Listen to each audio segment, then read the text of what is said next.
નમસ્કાર દર્શક મિત્રો, કરુણા ટોક્સમાં આપનું સ્વાગત છે. વંદે ગો માતરમ. દોસ્તો, આપણામાંથી કોઈનો પણ જન્મદિવસ આવે એટલે કે બર્થડે આવે, ચાહે આપણો બર્થડે આવે, આપણા સંતાનોનો આવે, આપણા માતા પિતાનો આવે, તો આપણે મોટે ભાગે બર્થડે એટલે કે જન્મદિવસની ઉજવણી કેવી રીતે કરતા હોઈએ? તો પરિવારને, મિત્રોને, સગાવાલાને બોલાવી ઘરમાં કેક કાપીએ, અથવા તો ઘરમાં ભોજન બનાવીએ, અથવા તો બહાર રેસ્ટોરન્ટમાં, હોટેલમાં જમવા જઈએ, અથવા તો ક્યાંય પિકનિક જેવું ગોઠવીએ, પણ 5-15 લોકોને ભેગા કરી અને જલસો કરીએ. એ રીતે આપણે જન્મદિવસ ઉજવીએ. પણ હવે ધીમે ધીમે એ પરંપરા બદલાતી જાય છે.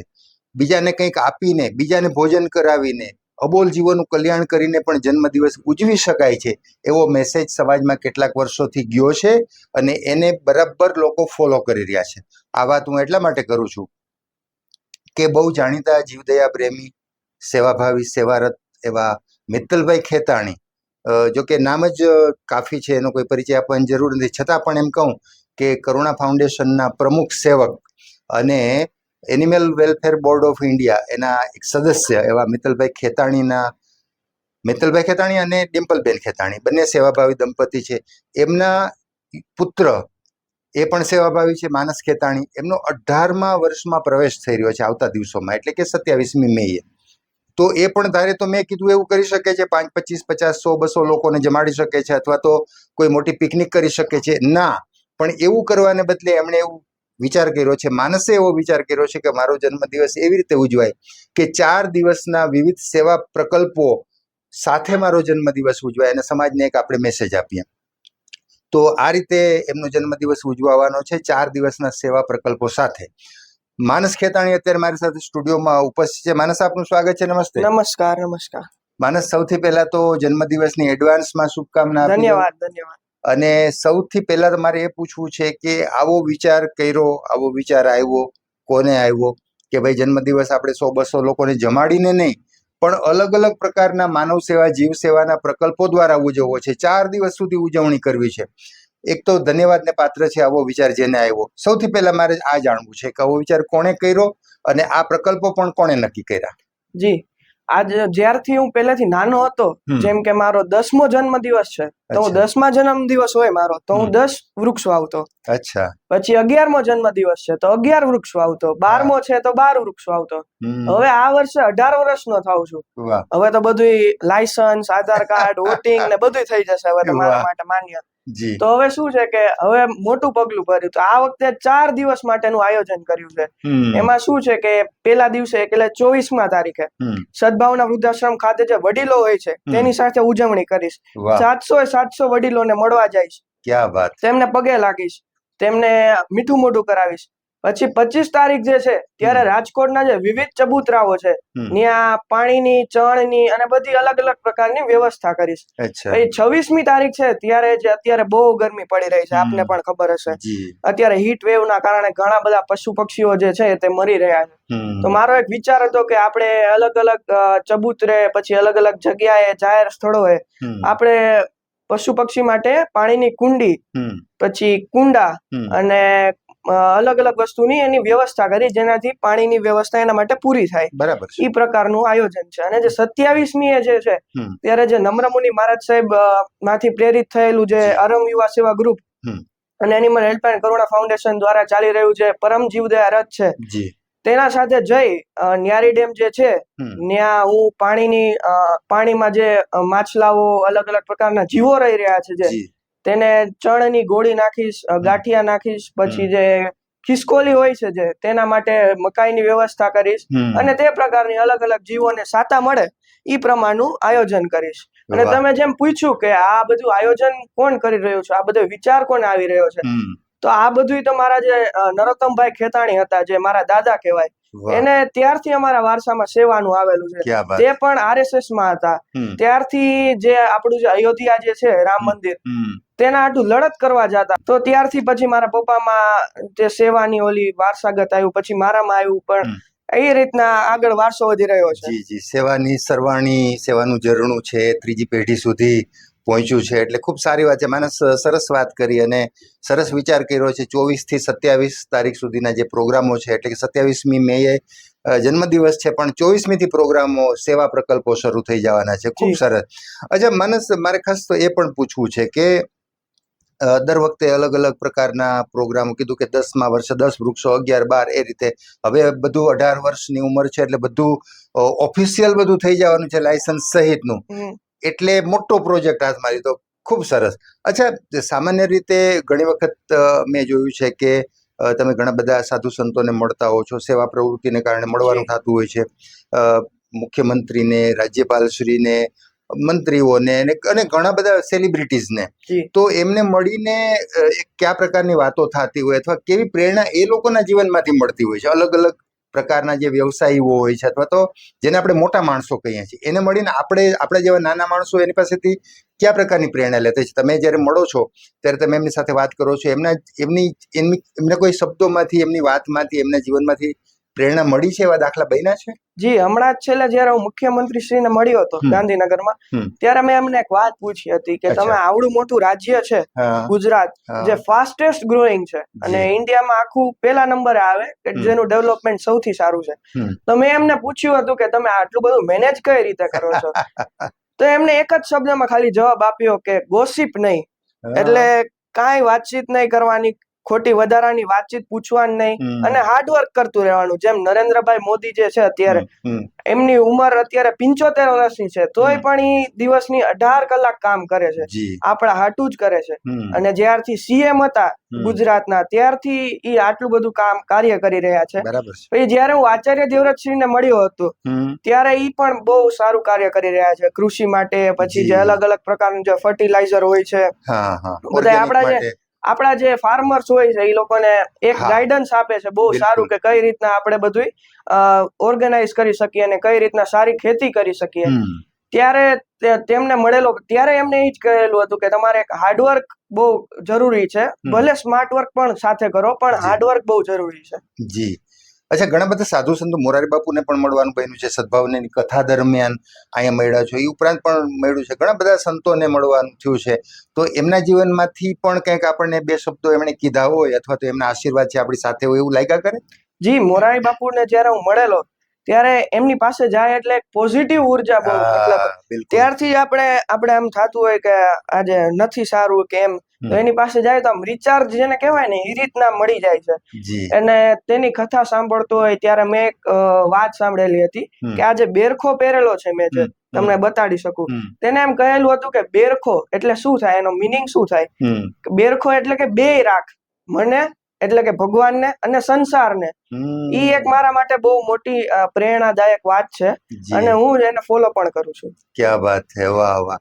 અચ્છા માનસ, 12મા ધોરણમાં તમે છો, સાયન્સ સ્ટ્રીમ પસંદ કરી છે, ભણવામાં પણ એકદમ તેજસ્વી છો, તો શાળામાંથી એટલે પ્રાઇમરીથી જ્યારે શરૂ કર્યું કે પ્રી પ્રાઇમરીથી જ્યારે શરૂ કર્યું ત્યાંથી અત્યારે 12th સુધી પહોંચ્યા, તો એમાં શિક્ષકોનો, શાળા સંચાલકોનો જે ભૂમિકા હોય અથવા ફાળો હોય, જે કોકને કોક રીતે આપણા જીવદયાના પ્રોજેક્ટમાં, જીવદયાની જે આપણી આખી સાયકોલોજી છે એમાં ક્યાંક ઉપયોગી થતો હોય, એમના 2-4 શબ્દો છે એ પણ ક્યાંક આપણને અત્યાર સુધીમાં કામ આવ્યા હોય 18 વર્ષની ઉંમર સુધીમાં. તો એવું ક્યારેય બન્યું છે? એવા કોઈ દાખલા યાદ છે? એવા કોઈ કિસ્સા યાદ છે? જી, જેમ કે અત્યારે હું મોદી સ્કૂલમાં ભણી રહ્યો છું, તો આપને બધાને ખબર હશે કે જે મોદી સ્કૂલ છે તે તો વિવિધ જીવદયાના પ્રવૃત્તિ, પછી વૃક્ષારોપણ અને અન્ય કાર્યો માટે પણ કામ કરી રહ્યું છે. ત્યારે હું એકવાર રશ્મિકાંત સર મોદી, જે એમના માલિક છે, તેમને મળેલો હતો. ત્યારે જયારે મારે એડમિશન લેવાનું હતું તો ત્યારે તેમને મળેલો હતો. તો ત્યારે તેમને પણ એ જ વાત કરી હતી કે સારા કર્મ કરો અને તમને એનું ફળ જોયા વિના તમે સારા કર્મ કરતા રહો, તમને એક ના એક દિવસ એનું ફળ તો મળશે જ. અને હાર્ડવર્ક સાથે તો કરવું જરૂરી જ છે. એ બધામાંથી મેં એક કોમન વાત જે સાંભળેલી છે તે છે કે હાર્ડવર્ક બહુ જરૂરી છે. બરાબર છે, વાહ. એટલે શાળામાંથી પણ કેવા સંસ્કારો અથવા તો કેવા વિચારો આપણને મળતા હોય છે, એ પણ અહીંયા આપણે એનો એક નમૂનો એમણે પેશ કર્યો કે ભાઈ આ રીતે મને આ પ્રકારની સલાહ મળી અને હું એને ફોલો કરું છું. અચ્છા, 12 સાયન્સ કરીને શું કરવું છે? ઘણા લોકોને સાયન્સમાં ગયા એટલે સ્વાભાવિક છે કેટલીક મનમાં એક વસ્તુ આવી ગઈ ભાઈ ડોક્ટર થશે, એન્જિનિયર થશે, આર્કિટેક્ટ થશે, આ થશે, અથવા તો ક્યાંય સાયન્સના અધ્યાપક થશે. તો તમારે શું કરવું છે 12 સાયન્સ પછી? કારણ કે ઉજ્જવળ ભવિષ્ય તો છે જ, એમાં કોઈ સવાલ નથી. તો તમારા મનમાં કોઈ એવો વિચાર છે કે કોઈ આ પ્રકારની પ્રવૃત્તિમાં જવું જેમાં સેવાય કરી શકાય ને આપણે એને વ્યવસાય પણ કહી શકીએ, એટલે સ્વાર્થ સાથે પરમાર્થ? જી, આપે જેમ કહ્યું કે મેં અત્યારે 12th સાયન્સ લીધેલું છે અને બી ગ્રુપ રાખ્યું છે. અચ્છા. અને તેના પછી હું વેટરનરી જે કોલેજ હોય છે, આપણે પશુ પક્ષીના જે ડોક્ટર હોય તે જ બનવા માંગુ છું. કારણ કે અત્યારે તો વેટરનરી માટેના બહુ ઓછા છે MBBS ના કમ્પેરિઝનમાં.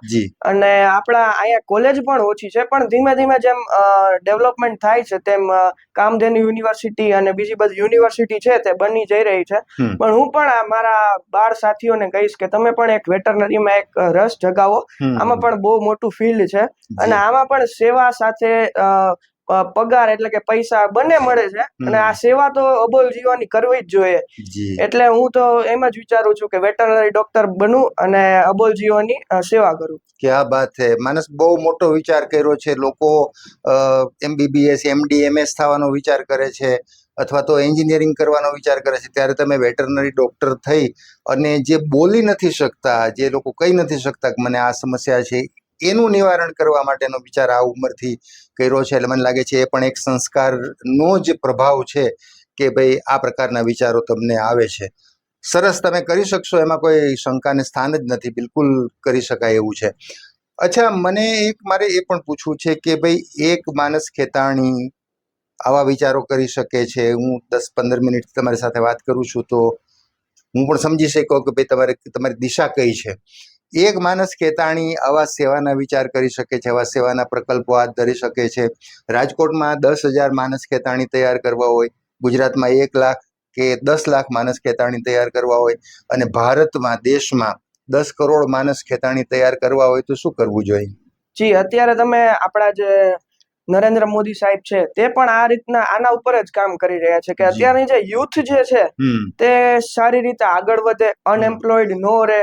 એના માટે પણ આપણા જે મિનિસ્ટર જે છે મનસુખભાઈ માંડવિયા તે પણ આના માટે કામ કરી રહ્યા છે. પણ હું તો મારી રીતના પણ મારા જે ફ્રેન્ડ સર્કલ હોય છે તે બધાને આ રીતના અલગ અલગ ચબૂતરે લઈ જાઉં છું, પછી કીડિયારું પૂરવા લઈ જાઉં છું, એટલે તેને ઈ લોકોને આ બધી વસ્તુની ખબર જ પડે. એક મોટો વાંધો એ છે કે ખબર જ નથી. બધા એમ સમજે છે કે સેવા એટલે દાન. સેવા એટલે દાન નથી, સેવા એટલે તો લેવું છે. આમાં તો આપણે આપણા કર્મ બાંધીએ છીએ, સારા કર્મ બાંધીએ છીએ. એટલે આ લોકોને ખબર જ નથી. કોઈ એમ કે મારી પાસે ટાઈમ નથી, પછી પૈસા નથી આ બધી કરવા વસ્તુ, પણ આ કાઈની જરૂર જ નથી. તમે ખાલી દિવસનો અડધી કલાક પણ આના માટે આપો છો તો પણ તમારા સારા કર્મ બંધાય છે. અને હું તો એમ કહું કે આનાટું અડધી કલાક નહીં પણ આખી જિંદગી સમર્પિત કરી દેશો ને તો પણ તમારે જિંદગીમાં કોઈથી પૈસા નહીં ખૂટે અને સારા કર્મ તો બંધાઈ રહેવાના છે. એ તો એક વાત જ છે. અને અબોલ જીવો જે બોલી નથી શકતા તેમની પણ એક સાતા મળશે તમને. જી, ખૂબ સરસ માનસ, ખૂબ સરસ વિચારો છે. અચ્છા, આવતા દિવસોમાં આ તો ઠીક છે, 27મી સુધીના તો પ્રોગ્રામ આપણા નક્કી છે, 4 દિવસના સળંગ કાર્યક્રમો છે અને સરસ રીતે જન્મદિવસની યાદગાર ઉજવણી અને કંઈક આપીને, સમાજને આપીને, અબોલ જીવોને કંઈક આપીને ઉજવણી કરો છો. અને સાથે સાથે પરમાર્થ કરીને આપણો સ્વાર્થ છે કે ભાઈ આપણે આપણું જીવન પણ સુધારીએ છીએ, એટલે એ તો છે જ. પણ એના પછી આમ ઓવરઓલ તમારા મનમાં કોઈ એવો વિચાર છે કે ભાઈ આટલા વૃક્ષો વાવવા એકાદ વર્ષ દરમિયાન જ્યારે 19મો જન્મદિવસ આવે ત્યાં સુધીમાં આટલું કરવું છે, આવી કોઈ સેવા પ્રવૃત્તિ જે હાથમાં લેવી છે, અથવા તો આટલા મિત્રોને આ પ્રવૃત્તિમાં જોડવા છે, જેમાં તમે કીધું કીડિયાર પૂરવા કોઈકને લઈ જાઓ છો, કોઈકને વૃદ્ધાશ્રમ લઈ જાઓ છો, તો એવા કંઈ મનમાં એક કોઈ ભાવ છે કે આવતા દિવસોમાં જે આટલી સેવા પ્રવૃત્તિ હું નથી કરી શકતો અથવા તો નવી શરૂ કરવી છે અથવા કરું છું એને વિસ્તારવી છે? જી, મારો તો એક મેઇન ટાર્ગેટ એ છે કે અત્યારે જે કતલખાનાઓ જે ચાલુ છે તેમને બંધ કરાવવા, ગૌ હત્યા ઉપર રોક લગાવી, પછી અલગ અલગ જગ્યાએ જે માંસ અને જેનું વેચાણ થાય છે તેના ઉપર પ્રતિબંધ લગાવો. તે સંપૂર્ણ રીતે તો બંધ નહીં થઈ શકે, પણ જેમ કે પવિત્ર તહેવારો ઉપર, જેમ કે શ્રાવણ મહિનો આવી રહ્યો છે, પછી આપણા જે ગુરુ જયંતિ હોય છે ત્યારે તેને બંધ કરાવીએ, તે એક મારા માટે એક મોટું મિશન તરીકે આપ કહી શકો.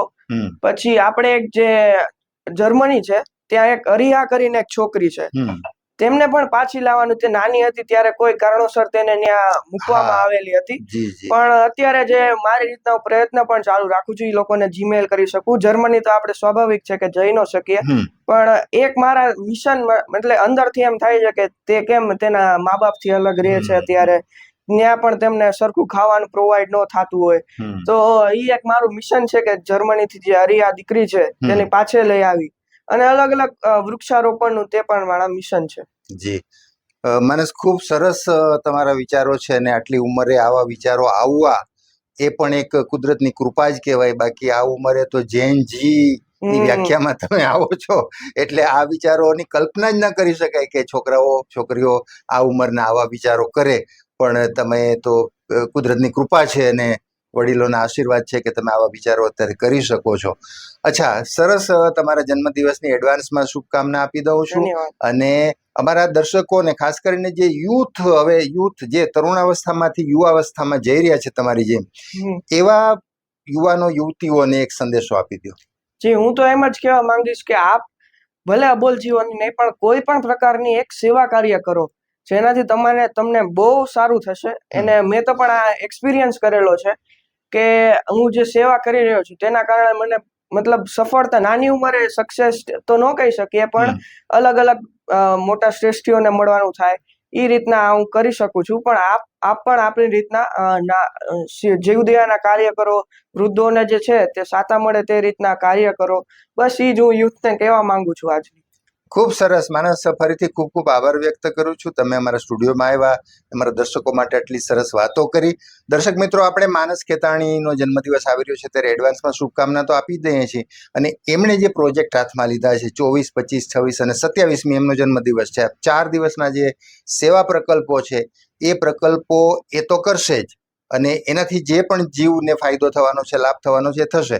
પણ આપણે શું કરી શકીએ છીએ? આપણો પણ જન્મદિવસ આવતો હોય છે, આપણા પરિવારના સભ્યોનો જન્મદિવસ આવતો હોય છે, ત્યારે આપણે આવી કોઈ પ્રવૃત્તિ કરી શકીએ છીએ. ન કરતા હોઈએ તો કરવાનું શરૂ કરીએ, અને કરતા હોઈએ તો થોડો એનો વિસ્તાર કરીએ. આજુબાજુના લોકોને પણ પ્રેરણા આપીએ કે આપણે આપણી રીતે જન્મદિવસ તો ઉજવીએ, પણ કોઈકને લાભ થાય એ રીતે આપણે એની ઉજવણી કરીએ. ફરી પાછા કોઈ નવા વિષય સાથે, નવા વિષયના તજજ્ઞો સાથે મુલાકાત કરશું. ત્યાં સુધી રજા આપશો. નમસ્કાર.